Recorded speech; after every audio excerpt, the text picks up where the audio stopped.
वित्त मंत्री निर्मला सीतारमण ने आज संसद में 1 घंटे 30 मिनट का बजट भाषण पेश किया और इसमें कृषि, इंफ्रा से लेकर डिजिटल करेंसी के लिए कई बड़े ऐलान भी किए।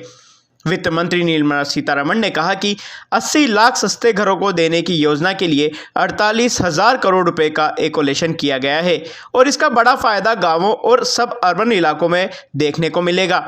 इसके अलावा शहरी इलाकों में भी अफोर्डेबल हाउसिंग को सुलभ बनाया जाएगा।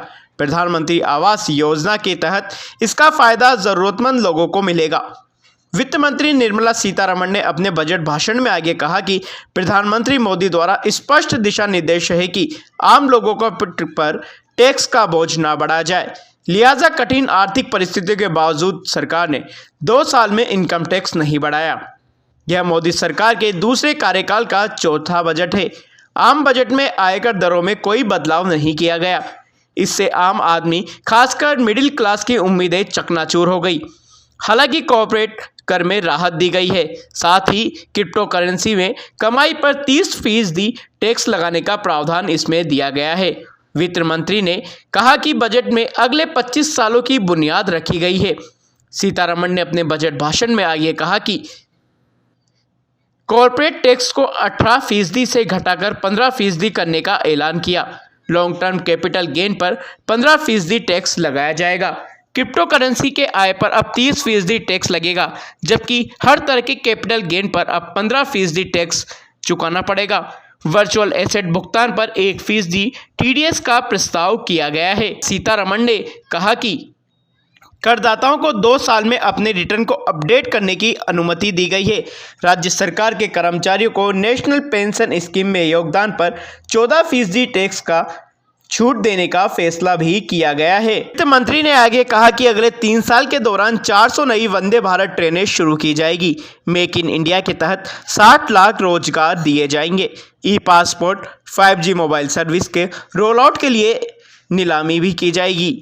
2 साल के भीतर अपडेटेड रिटर्न फाइल करने की सुविधा, डिजिटल रुपया, डिजिटल यूनिवर्सिटी समेत अन्य कई बड़ी घोषणाएं भी की गई। वहीं हीरो के जेवरात पर कस्टम ड्यूटी घटाई गई है, जिससे कि अब ये सस्ते हो जाएंगे और छातों पर इंपोर्ट ड्यूटी 20% बढ़ाई गई है। इस तरह के जेवर सस्ते होंगे और विदेश से आने वाले छातों पर भी ज़्यादा पैसा खर्च करना होगा।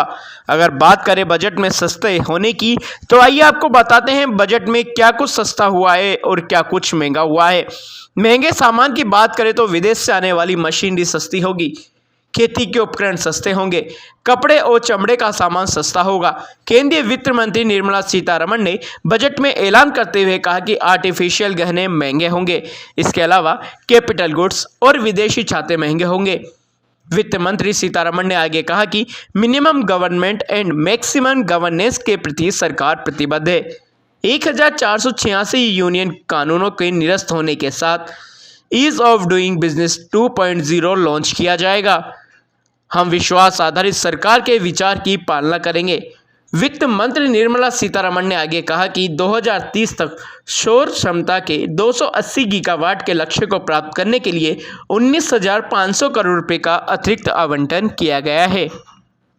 आपको बता दें कि इस बजट भाषण में निर्मला सीतारमण ने इसके अलावा भी कई बड़ी घोषणाएं की हैं। बड़ी घोषणाओं में अगर बात करें तो दिव्यांग लोगों को टैक्स में छूट दी गई है। इसके अलावा भी कई बड़ी घोषणाएं ऐसी है जो केंद्र सरकार के आम बजट में देखने को मिली है।